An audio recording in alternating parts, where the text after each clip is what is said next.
ओम नमः सिद्धिभ्यः नमो अरिहन्ताणं नमो सिद्धाणं नमो ऐर्याणं नमो वज्रायाणं नमो लोहे सौस्रावणं मंगलं भगवान् वीरो तमो गणी मंगलम कुंदकुंडार्यो धर्मोस्तु मंगलम सर्वमंगल्यं सर्वकल्याणकारकं प्रधानं सर्वधर्माणां जीवनं जयतु शासनं दीनात्मबुद्धयतात्मेव चापरम् अक्षयनन्दबोधाय नमस्तु परमात्मने चेतीये चेतं चेत्या विना किं चालुष्यति।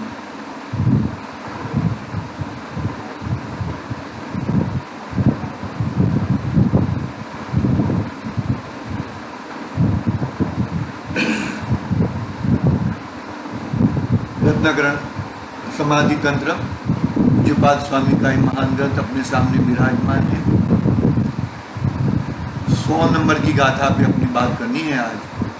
100 नंबर की गाथा में आचार्य देव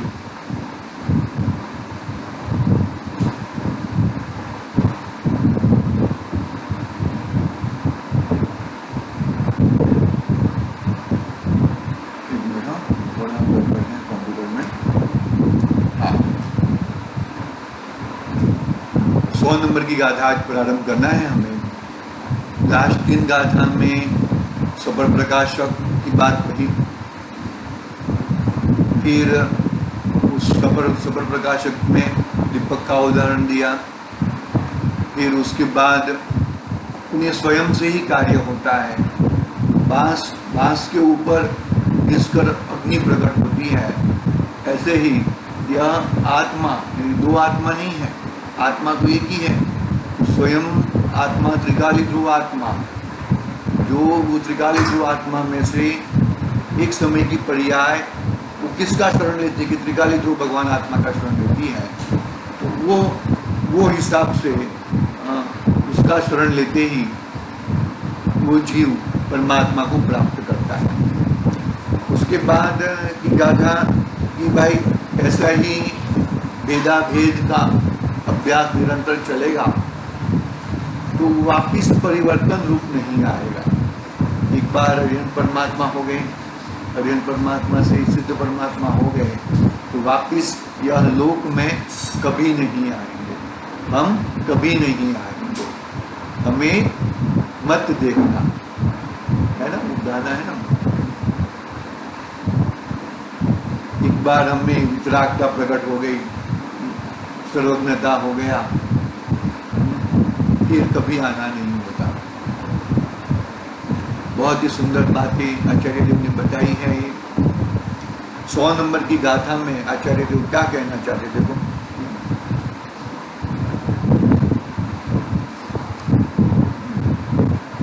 अयत्न साध्यं निर्वाणं चित्तत्वं भूतजं यदि अन्यथा योगतस्त मान दुखम योगिनां क्वचित्। क्या कहते थे? पंचभूत से चेतना यत्न साध्य नहीं मोक्ष, योगी को अतएव नहीं कष्ट का योग।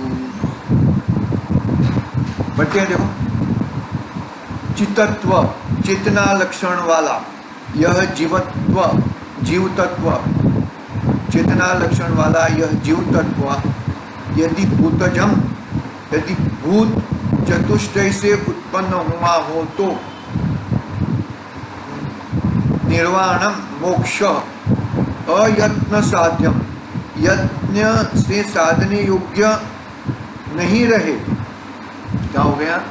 अभी उनको और कुछ करने की जरूरत नहीं है, कृत्य हो चुके हैं, पंचम गति को प्राप्त हो चुके हैं। 4 गति तो कर्म सहित थी। और શું કરે છે પ્રીતિ? એ પ્રીતિ આજે पंख श्लोकन कर। चेतना लक्षण वाला यह जीव तत्व यदि भूत चतुष्टय से उत्पन्न हुआ हो तो मोक्ष यत्न से साधने योग्य नहीं रहे, अथवा योग से अर्थात शारीरिक योग क्रिया से निर्वाण की प्राप्ति हो तो उससे योगियों को कभी भी अवस्था में दुख नहीं हो। ठीक है, क्या कहा यहाँ पर आचार्य देव? क्या कहना चाहते हैं? बहुत ही गंभीर बात करना चाहते हैं। शारीरिक योग की जो बात करते हैं उनके लिए ये कहा है। पूज्यपाद स्वामी के जमाने में भी ऐसे कोई रामदेव बाबा होते होंगे, तो पूज्यपाद स्वामी को भी उनका शारीरिक योग से कभी मोक्ष नहीं होता। शरीर जुदा है, आत्मा जुदा है। योग का मतलब यहाँ पे मन योग, वचन योग और काय योग की बात चल रही है। योग का मतलब कि ये आत्मा उस रूप परिवर्तन होना, मन योग रूपी परिवर्तन होना, वचन योग रूप परिवर्तन होना, काय रूप योग रूप परिवर्तन होना। देखो, मन में विचार आते हैं, विचार से वचन होते हैं और वचन से क्रिया में आते हैं। तो मन में थोड़ी कम कषाय होती है मन द्वारा, वचन द्वारा उससे और ज्यादा कषाय होती है, और क्रिया द्वारा तो बहुत ही कषाय होती है। समझ में आया ना? मतलब ये ऐसा कोई कह दे कि मन में पाप आ गया, मन में यदि विचार आ गया मतलब पाप तो हो गया है, तो फिर आगे कर लो ना पाप, क्या प्रॉब्लम है? कर लो पूरा पाप। तो आचार्य देव उससे क्या कहना चाहते हैं? बहुत ही गंभीर वाली बात है कि भाई मन में जो विचार आया है वो योग, यानी कि उसका कषाय रूप परिवर्तन बहुत कम है। वो वही चीज वचन में आ जाए तो बहुत तीव्र कषाय हो जाए, और वही वचन मतलब मन के द्वारा किया हुआ वचन में आता है, वचन में किया हुआ जो क्रिया में आ जाए तो अति तीव्र कषाय हो जाती है, अति तीव्र कषाय। बहुत ही गंभीर वाली बातें हैं, बहुत ही समझने जैसी बातें हैं। ये बातें हमें अच्छी तरह से समझनी चाहिए, तो ये हमारा कल्याण हो सकता है। भैया देखो क्या कहा कि चेतना लक्षण वाला यह जीव तत्व यदि भूत चतुष्टय से उत्पन्न हुआ हो तो मोक्ष यत्न से साधने योग्य नहीं रहे, अथवा योग से अर्थात शारीरिक योग क्रिया से निर्वाण की प्राप्ति हो तो उससे योगियों को किसी भी अवस्था में दुख नहीं हो। किसी भी अवस्था में दुख नहीं हो, किसी भी अवस्था में दुख नहीं हो। शरीर से होता नहीं है ये चीज, शरीर से होता नहीं है। यहाँ पर मन योग, वचन योग, काय योग जो उपयोग है ना, उपयोग रूप है, वो उपयोग को उपयोगवान से जुड़ाना है। उपयोग को मन में नहीं घुमाना है, उपयोग को वचन में नहीं घुमाना है, उपयोग को काय में नहीं घुमाना है। गुप्ती कहा ना, मुनिराज को तो गुप्ती में रहते हैं, तो मन वचन और काय की गुप्ती यानी के उसका व्यापार रहित, मेरा उपयोग उसमें घूमे नहीं। बरोबर है? मतलब कहने का भावार्थ यहाँ पर योग इसके लिए लाए हैं। देखो, चेतना लक्षण वाला यह जीव तत्व यदि भूत चतुष्टय से उत्पन्न हुआ हो तो मोक्ष यत्न से साधने योग्य नहीं है। तुम कोई क्रिया से मोक्ष को साध लो, ऐसा नहीं है। तुम मोक्ष स्वरूप हो, तुम मुक्त स्वरूप हो। शारीरिक कोई ऐसी क्रिया नहीं है, तप कर लिया, वो कर लिया, उससे हो गया। अरे तप में अपना चेतना लक्षण वाला, उपयोग लक्षण वाला जीव वही मैं हूं, और कुछ मेरा नहीं है। शारीरिक योग, शारीरिक तो बात ही जाने दो, यहां पे तो मन योग, वचन योग, काय योग की प्रवृत्ति से भी मोक्ष की प्राप्ति होती नहीं है, यानी कि यत्न साध्य नहीं है। वो यत्न साध्य यानी कि कोई क्रिया से मोक्ष हो जाए ऐसा नहीं है। तुम मुक्त स्वरूप हो, तुम्हारे और कर्म के बीच में अत्यंत अभाव है। मैं एक करूं और मोक्ष, मुझे मेरे कर्म नाश हो जाए और मैं मोक्ष में चला जाऊं, ऐसा नहीं है। ये मेरे लाइन में खड़े हैं, मुझे पहला नंबर लाना है तो इस सबको हटा दूं और मैं पहले नंबर पे चला जाऊं, ऐसा नहीं है। ऐसी अवस्था नहीं है। वो बाहर में, यहाँ पर तो शारीरिक क्रिया से वो सब हो सकता है, लेकिन ये यत्न साध्य नहीं है मोक्ष। मोक्ष तो अपने स्वरूप में है, अपनी बहुत ही इंपॉर्टेंट गाथा है। मतलब कोई क्रिया का नाम मोक्ष नहीं है। मन को दबा दिया, योग को, वचन को दबा दिया, काय को दबा दिया, वो दबाने वाली बात तो उपशम श्रेणी में आ जाएगी और वापिस वही घूमता रहेगा। बात यहाँ पर गंभीरता यह है कि ये बहुत ही गंभीर वाली बात है। चेतना लक्षण वाला यह जीव तत्व यदि भूत चतुष्टय से उत्पन्न हुआ हो तो मोक्ष यत्न से साधन योग्य नहीं रहे, अथवा योग से अर्थात शारीरिक योग क्रिया से निर्वाण की प्राप्ति हो तो उससे योगियों को किसी भी अवस्था में दुख नहीं हो।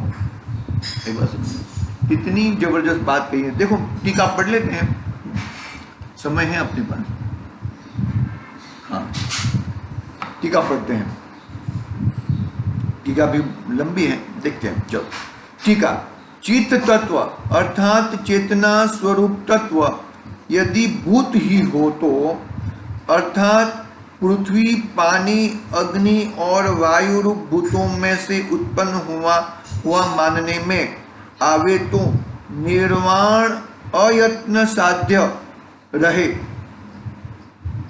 रहे अथवा यत्न से निर्वाण साधने योग्य न रहे। इस शरीर के परित्याग से विशिष्ट अवस्था की प्राप्ति योग आत्मा का उनके मत में, चार्वाक मत में अभाव है, क्योंकि वे मरण रूप शरीर के विनाश से उत्तर काल में आत्मा का अभाव मानते हैं।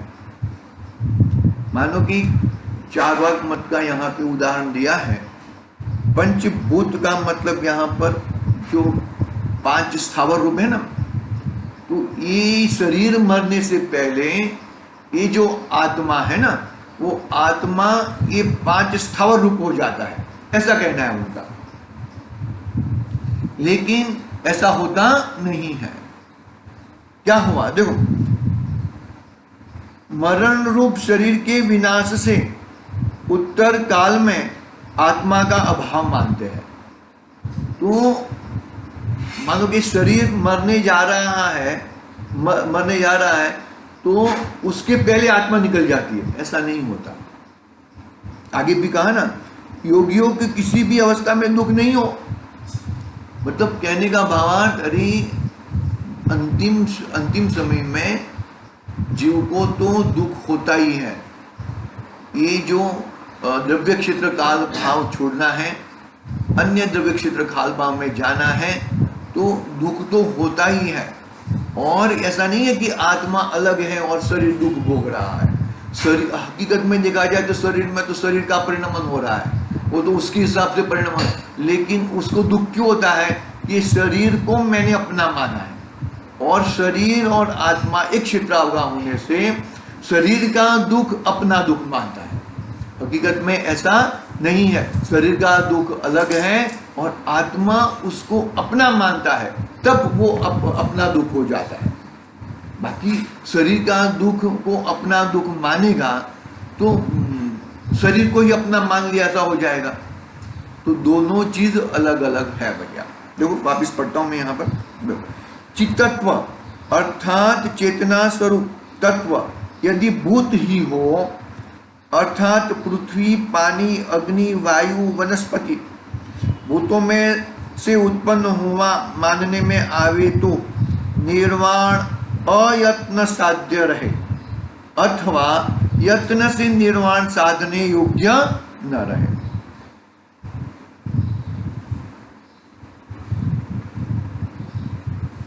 इस शरीर के परित्याग से विशिष्ट अवस्था की प्राप्ति योग आत्मा का उनके मत में, चार्वाक मत में अभाव है, क्योंकि वे मरण रूप शरीर के विनाश से उत्तर काल में आत्मा का अभाव मानते हैं। चार्वाक मत की बात की, अभी सांख्य मत की बात करते हैं। देखो सांख्य मत में भूत ही अर्थात सहज भवन सो भूत शुद्धात्म तत्व उसमें उत्पन्न हुआ वह उसके स्वरूप के संवेदकपने से जिसका आत्मलाभ प्राप्त हुआ है, ऐसे प्रकार का चित्त तत्व यदि हो तो निर्वाण अयत्न साध्य हो, अर्थात यत्न से, ध्यान से, अनुष्ठानादि से निर्वाण साधने योग्य नहीं रहता, क्योंकि नित्य शुद्धात्म स्वरूप के अनुभव में सर्वदा ही आत्मा की निरूपाय अयत्न साधना साध्य मुक्ति प्रसिद्ध है। वापिस पढ़ता हूं मैं। देखो क्या कहते हैं, सांख्य मत की बात करते हैं। सांख्य मत में क्या कहते हैं कि सहज भवन सो भूत, सहज भवन सो भूत शुद्धात्म तत्व उसमें उत्पन्न हुआ, वह उसके स्वरूप के संवेदक पने से जिसका आत्मलाभ प्राप्त हुआ है, ऐसे प्रकार का चित तत्व यदि हो तो निर्वाण अयत्न साध्य हो। निर्वाण कैसा हो? अयत्न साध्य हो, अर्थात यत्न से, ध्यान से, अनुष्ठान आदि से निर्वाण की साधने योग्य नहीं रहता, क्योंकि नित्य शुद्धात्म स्वरूप में अनुभव में ही सर्वदा ही आत्मा की निरूपाय अयत्न साध्य मुक्ति प्रसिद्ध है। ठीक है, ये बात है, थोड़ा हम कल देंगे। यत्न साध्य की बात है और अयत्न साध्य की बात है, थोड़ी कल बात करेंगे। आज समय हुआ है, आगे की बात कल करेंगे। आज अभी के लिए ओम नमः सिद्धि व्याह। निज निधि निज में बताई यह अनंत